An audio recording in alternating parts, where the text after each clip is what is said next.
Educare non significa sgridare e alzare la voce. Il cane non capisce le parole, fa le associazioni e sta a noi insegnargli quelle associazioni. Abbaia.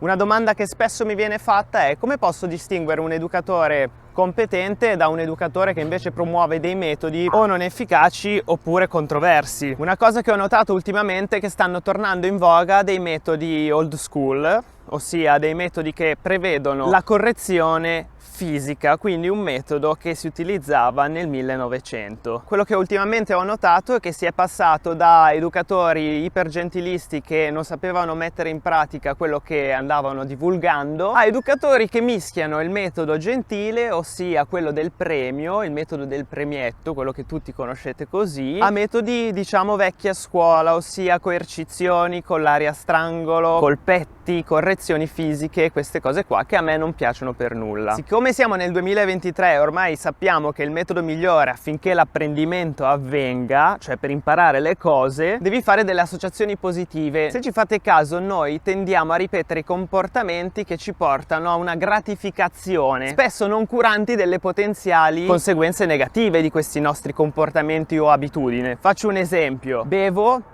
mi diverto, mi ubriaco, il giorno dopo ho mal di testa, ma non è che smetto di bere e di divertirmi, cerco degli escamotage per evitare di avere mal di testa il giorno dopo e quindi bevo un po' di meno, bevo dell'acqua, faccio queste cose, però non smetterò di divertirmi perché provo una gratificazione e la gratificazione paragonata a un qualcosa di spiacevole che può non avvenire, come il mal di testa in questo caso, io preferisco il comportamento che mi gratifica. Va da sé che la punizione, quindi le cose spiacevoli, i no, le sgridate, sono un metodo superato appunto perché si è capito che la gratificazione fa scomparire, surclassa la punizione. Quindi se io sgrido il mio cane come metodo di insegnamento con strattoni, punizioni, sberlette, calci nelle anche e robe del genere, sto ottenendo un risultato più scarso che se lo premiassi. Un bravo educatore è un educatore che non usa la punizione, le correzioni fisiche, ma sono persone che magari non sono bravissime, non sanno fare certe cose perché non sono magari super bravi, però l'importante è che divulghino bene, cioè che quantomeno non vadano in giro a promulgare metodi che comprendono coercizione, ossia insegnare la condotta al guinzaglio col collare a strangolo. Negli ultimi anni tanta gente sta venendo da me dicendomi: io ho conosciuto questo addestratore, guinzaglio a strozzo, di qua di là, però il cane alla fine non migliora e quello che ottieni è che rovini il rapporto con lui. Fermo.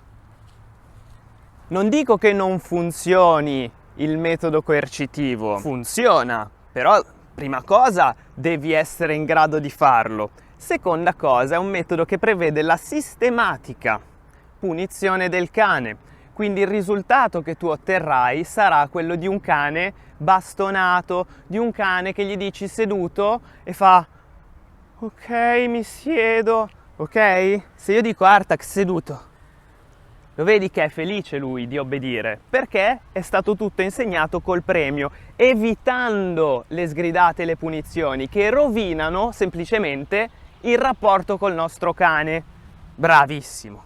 Ma tu vedessi i cani aggressivi che vedo io, vedessi il mio cane quanto è aggressivo, hai voglia col premietto, come fai, come non fai, tu non sai niente, sei solo un ragazzino.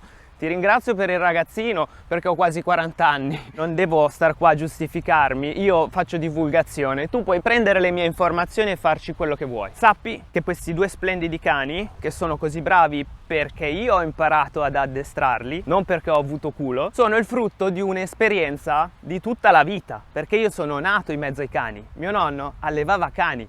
Io ho sempre visto i cani sgridati perché non venivano, muso nella pipì perché faceva la pipì in casa, o il giornale, la pacca sul muso perché ti ringhia. Il risultato che ho sempre osservato e che mi aveva portato a non voler avere più un cane nella vita, vero Splash che sei andato a farti un giretto, vieni qui.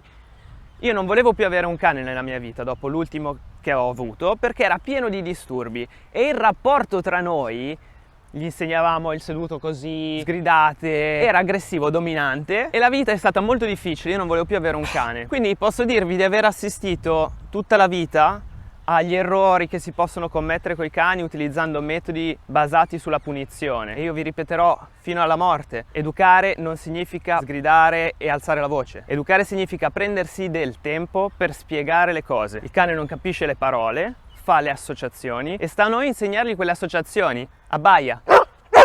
Ok? Bravo. Terra. Rotola.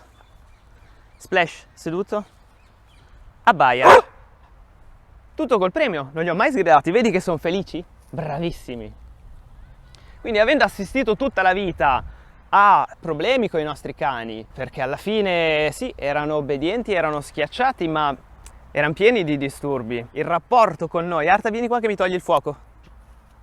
Il risultato dell'utilizzo di questi metodi, seduto con la mano, tutte costrizioni fisiche, il no, le sgridate, eccetera, mischiato a vari errori di cui noi eravamo inconsapevoli, perché uno dice ho sempre avuto cani, ho sempre fatto così, ha sempre funzionato. Non è vero, non è vero, perché io quello che ho notato è che il rapporto con i nostri cani era che i nostri cani si facevano i cavoli loro.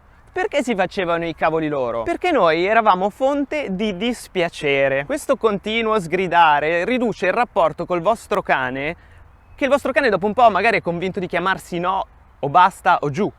Perché l'unico momento di interazione vera che ha con voi è quando lo sgridate. Questa cosa rovina il rapporto.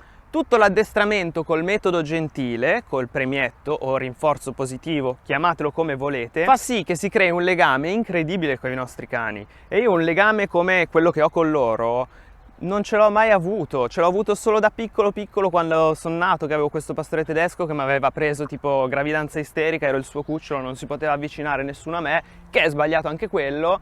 Però io un rapporto come quello, appunto, i primi 5 anni di vita, poi gli altri cani che abbiamo avuto, problemi, non volevo più aver cani. Quindi state molto attenti quando vi affidate a un educatore al metodo che utilizza, che sia quello del rinforzo positivo, che io come altri educatori promulghiamo, perché non è una cosa che ci siamo inventati noi o che non è un mio metodo, è una cosa che si basa su studi scientifici di più di 100 anni fa. Quindi ragazzi, utilizzare le coercizioni ti dà un risultato fasullo immediato, perché inibisci il cane che smette di fare un'azione in tua presenza, ma rovini il rapporto e comunque lo devi saper fare e rischi di fare casino. Quindi l'educatore bravo è quello che promulga il metodo del rinforzo positivo, è uno che non tocca il cane, non fa seduto, strattoni e cose del genere.